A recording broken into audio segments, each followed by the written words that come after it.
Hello and welcome to Human Systems Engineering 542. This is Module 4, Part 1 of Displays.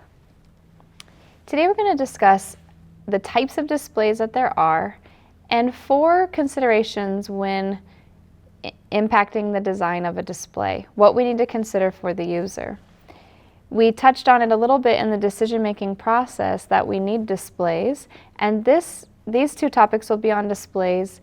And then in part 3 and 4 of Module 4, we will go into the controls. So this is chapter 8 and 9 of your text.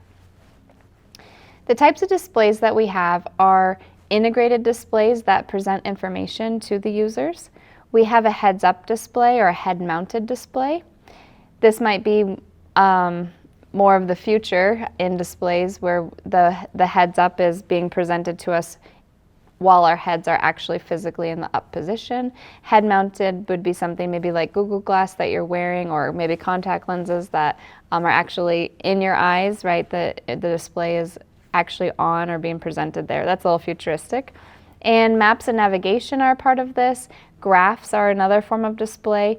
Anytime we're getting information that would help us to make a decision or to alert us. So a display really shows information that describes the state of the system or the action that's required or what we would need for the user to complete a goal. Interfaces differ from the display. They're very similar, a display and an interface. The difference between the display and an interface is that a display is just displaying the information, where an interface can actually be manipulated by the user by receiving input from that user and then responding to that input that the user gives. In order to use the information from a display, our users need to perceive input, understand what they're reading and seeing, and also be guided to that information, integrate the information that they're receiving with everything as a whole, evaluate the system information to their goals and to the intentions, and then hopefully make an informed decision. So a display really can convey a lot of information that our users need, and we discussed ways to help in the decision-making process. Now we're going to talk about the physical design and layout of the display, as well as in the next bit of the Module 4, we're going to go into the controls and how those should be managed. So how do we get someone's attention with a display? What's the best ways to capture the user's attention? Sometimes our users are undergoing selective attention or even divided attention, where they're not able to give all the attention to whatever it is that they're managing or watching or using. And so these research findings are really pulled from the textbook. These are kind of the 15 guidelines in design of displays that we have done research on, that we can say, okay, you know, in the attention department, these are what we can consider because we know this about the brain and we know this about the brain with perception. And we've talked about it a little bit in modules 1 and 2 as well, how we can get to those findings through usability testing, and then what the fundamentals of sensation, perception, and cognition and memory and all of those topics. So in attention, as we've discussed previously, that we need, if we need their attention and it's something important and urgent, it needs to attract their attention.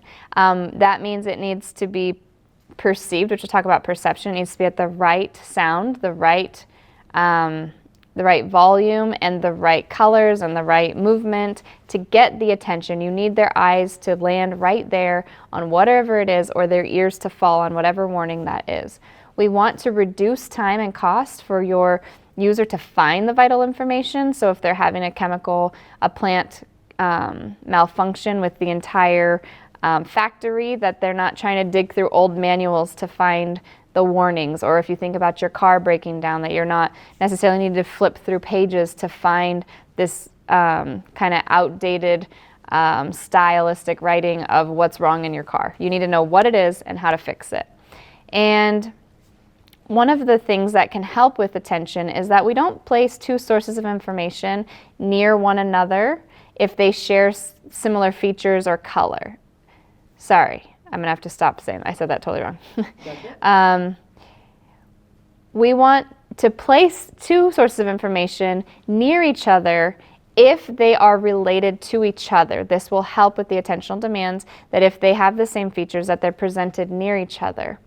And if it's really important and we're requiring a lot of their attention, that they need to focus on this right now, that we're not just giving it in one modality as we talked before, but we're presenting this in multiple ways or alerts to help them so that they can reduce the attention demands. So we don't want to overwhelm their attention by giving them too many things to take away from their attention, but that we give them the right amount of warning and alerts so that they are guided to that precisely. So it's a little bit of touch and go here with figuring out which ones don't tax their brains too much, which ones don't pull away from getting the work done, but that they do it in a successful manner, that we're guiding our users along in the decision-making process. There are actually 3 different categories of alerts because we don't want to overwarn people. We know that if we overwarn, they just turn it off. We know if we overwarn, they don't get up when the fire alarm goes off anymore. And so we can break it into 3 categories. Warnings are critical, immediate attention, and it needs to be auditory. You have to have it at the perfect pitch. It needs to be auditory. That's a mandatory if it's a true warning. Cautions can be a little less salient of a sound, but you still need some low auditory monitor, which generally is a soft voice. Please exit the building. So it's not a critical warning, but something's happening, you need to get out. So we're going to caution you to make that decision. Another level of alerts are called advisories, and these actually don't need to be auditory. They can even be visual. So it's like, maybe like this symbol right here, hey, something's happening, you should look into that. Maybe you could think about that as your on your email, where it gives you the number of messages you have to open, right? It's a warning, hey, you should open this, but it's not urgent. It doesn't have to be done right away, and it's not like beeping at you insanely too loud or too annoying where you're kind of overwarned.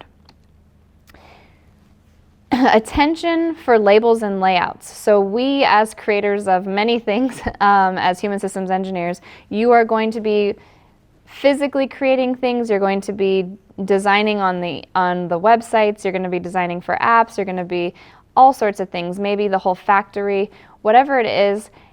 You might fall into needing to have attention for labels. Where does the user push? What is the correct button?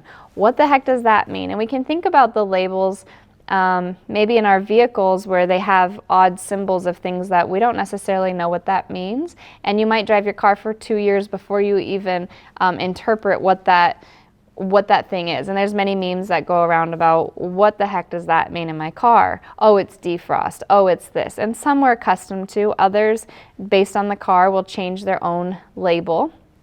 And we can also have labels or icons that we'll talk about on the next slide, where we're familiar with the home button and all the print and save and all of those. And what do we need to do with our labels, especially if we're designing something new? So labels need to be physically near the item that they're labeling. So if you're going to label something, it's helpful that they're connected, not kind of askew.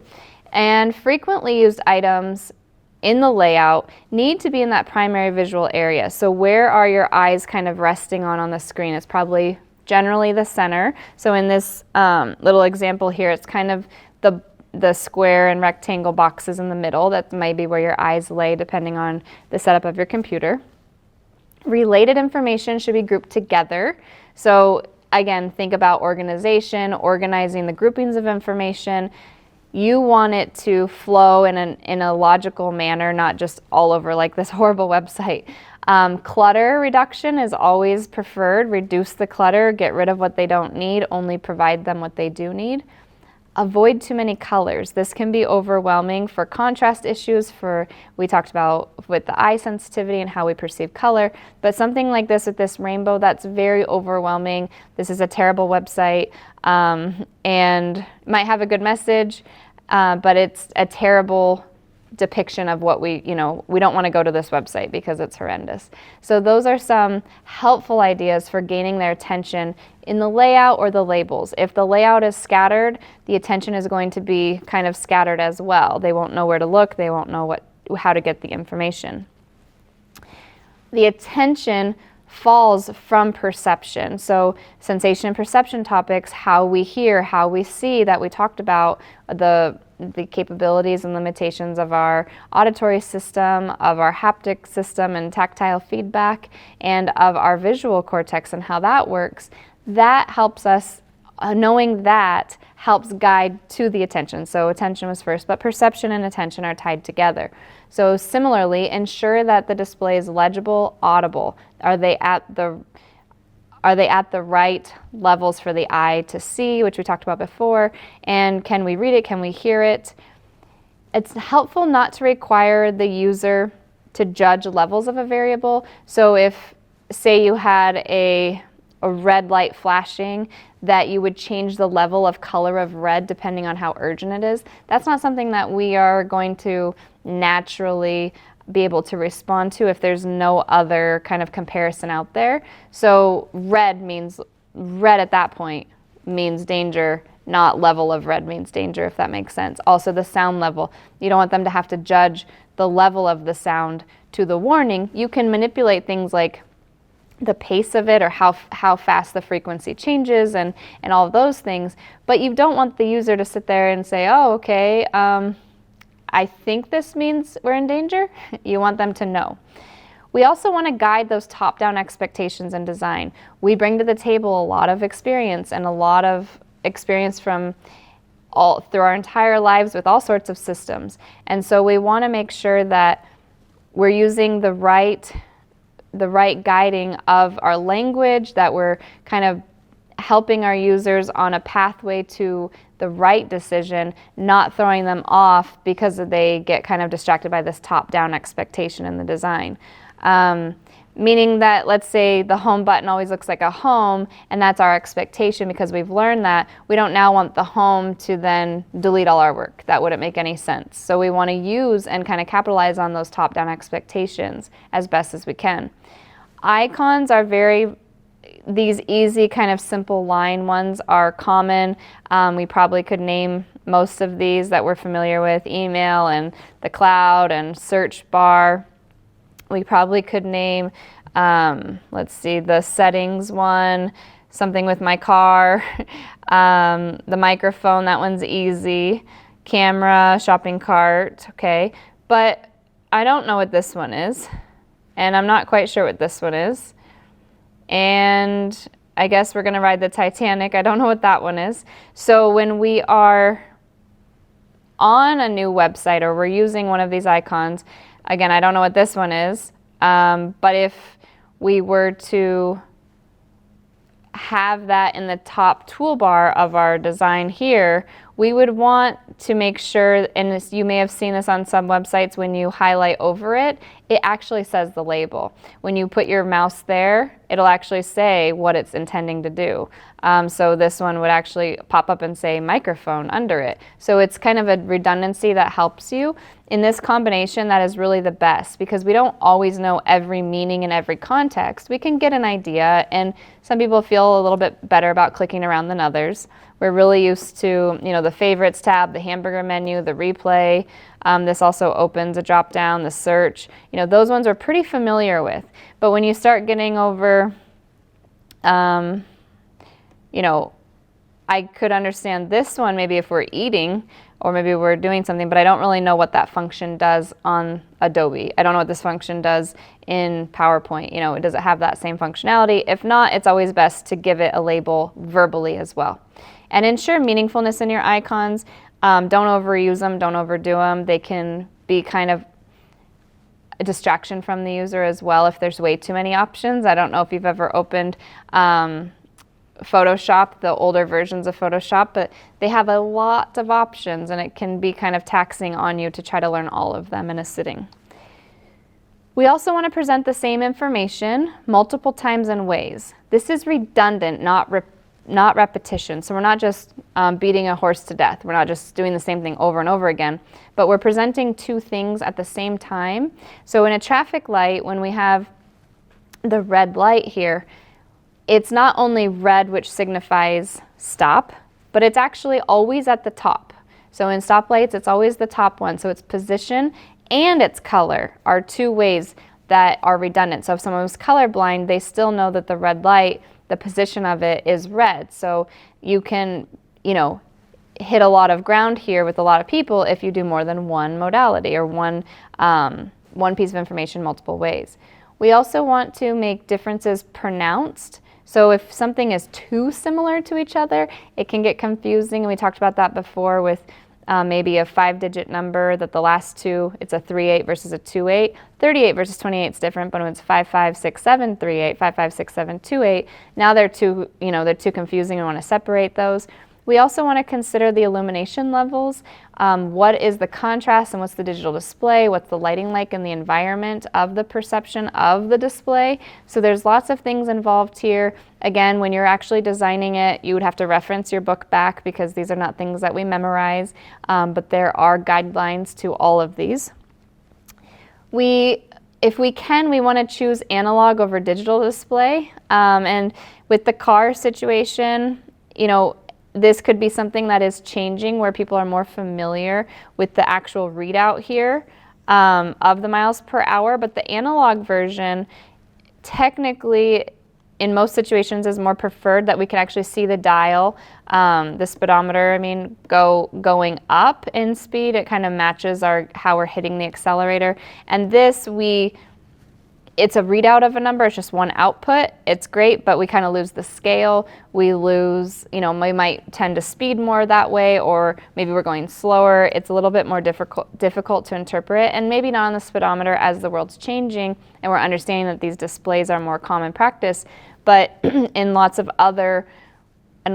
other designs that you can think about, temperature of whatever machine you're using and all sorts of things, it's really nice to have that kind of physical movement of the speedometer or the moving pointer, because it provides the scale. Where are we at? What's the threshold? It helps to serve as your mental model is kind of out there in the world, not just presented in one number.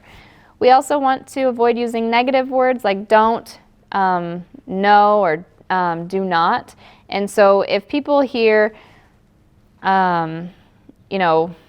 don't run, especially children, they tend to just hear the word run and do the opposite of what your intention was. So if you want to say danger, you say danger instead of not safe. Not safe would mean, they probably are just going to hear the word safe. So whatever it is, we want it as short as possible, short and sweet, 2 to 3 words, and we avoid the negative added words of do, not, and don't, and no. Memory, we understand that the user has limitations in memory. Using this will help us to have displays that help kind of pull the memory out of the user so that they don't have to keep it all up here. It reduces their working memory capacity demands, and they have it here so they can kind of free up their RAM, so to speak. They can free up that space to actually process other things because they know externally the information's out here. So again, we want to incorporate checklists. We want to keep information available for them after we've given it to them, that they know where they can find it if they need it, like a phone number or something like that. That we have simultaneous displays where they can toggle back and forth. So, if they're on this screen and they need to go back, that if they had to, they know the pathway back. That we provide information on the displays to help them compare things versus trying to use their memory and compare, but it's actually displayed on the screen. This was, maybe a graph or whatever it might be, that you're using that information on the display to help the comparing. And as we talked about in the last 3.4 module, was that we want to use predictive information to help guide their future situations. So if we can help the memory to not only reflect on what they should know, but to use it in the future, what we're doing now and what the future situation will be in the display, that can help tremendously as well. It's very helpful to stay consistent across all the configurations and related screens, and we can think about this when we think about Apple and how they market their products. Everything is the same software, everything, the icons all look the same, they're all the same color. It's basically seamless going from one device to another, your phone to the computer to your iPad. There's no change there. All of your things are kind of uploaded together, so you feel really consistent and organized, and it's obviously a great marketing thing. People love it. So that's because it matches what we think we should do. We also want to match the knowledge in the world to the display as much as we can. So in order to do that, sometimes we use these "you are here" maps to help with their spatial orientation. Whatever it is or however they interpret the way the world is, we want it to be included in the display. This could be helpful with scales of maps. Sometimes your map on maybe your car would show you, you can zoom all the way in or you can zoom all the way out, or you can simultaneously have two screens which kind of show you the street by street, and then like, here's your whole path, this is where you're going. And so depending on what it is that you're needing to do, having dual screens to help with the memory, to help with the representation, to help kind of ground those decisions from the feedback of the display, it's helpful that you stay consistent and you match that information and you allow kind of simultaneous displays if needed, or dual screens. Lastly, another large area that we talk about with displays is that you're mirroring the mental models that are inside someone's mind of how to approach a situation or how they would click through these tabs. If you remember in Module 1, we talked about a lot of usability methods, a lot of research where we figure out and try to extract what this is. How do you buy shoes online? How do you do your job when you're inputting a new client? How do you answer the phones? What do you do when you go to the park with your child? Where do you go? What's your pathway? What's the behaviors? A lot of times to get the mental model can be a daunting task, and then human systems engineers need to do that. They need to be able to walk with the users and figure out what the mental models that people hold in their own minds are. That's the whole goal. If we can get to this, then we can really improve people's lives, because the more it matches what you think is naturally going to happen next, the easier, the better, everything kind of falls into place. We have some basic mental model concepts that they talk about. There were 2 principles that we can incorporate, but in general, we want to know what the map is in someone's brain. And those are all going to be different, but they should share some characteristics. They should overlap. And then if you know, the more you know about that, the easier it can be. So one of the things for the displays is that the mental models here need to look like what the environment would represent. So with the 3D world that we're going into, with our AI, with our all sorts of cool stuff in our technology, it's helpful to have things like a 3D map that can render the topography of wherever it is that we're going, or how we're going into the mountain, or if we're actually in a helicopter and we need to land, what does the terrain look like? Those are very helpful. It matches the real world.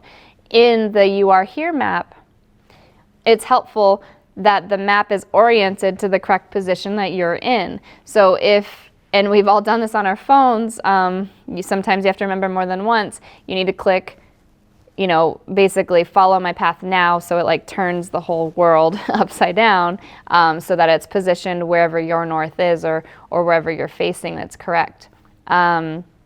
Moving parts should flow in the same manner, so things again need to be modeled to how they're going. So an altimeter should move upward as the altitude increases, or the speed of the speedometer should increase. It should go as fast as you are going as you're increasing, right? It should match that, or intuitively try to match that.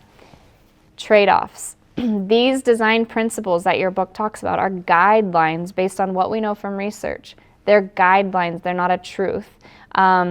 They are backed by research, but again, they're dependent. Everything can be gray here, because certain guidelines can conflict one another. We don't want a lot of clutter, but we need to give them enough information. We want them to not rely on their memory, but we can't clutter up the screen. So where are the push and pulls? And again, doing research to figure out specifically to what you're designing is helpful, but also just knowing about it, knowing that each interface is going to have its own unique characteristics and each display is unique to its use. That's very helpful. And that usability testing will get us that deeper understanding of what we need for each user. But again, that these guidelines are guidelines, and you'll find that you can't always accommodate all of them. You try to just do the ones that are most pertinent in that situation. So in summary, we use displays on a daily basis. The displays help us in making decisions. The displays inform us. They can help us if done correctly, or they could delay us if there's a mismatch. Displays that match our needs for attention, perception, memory, and mental models will be the most successful.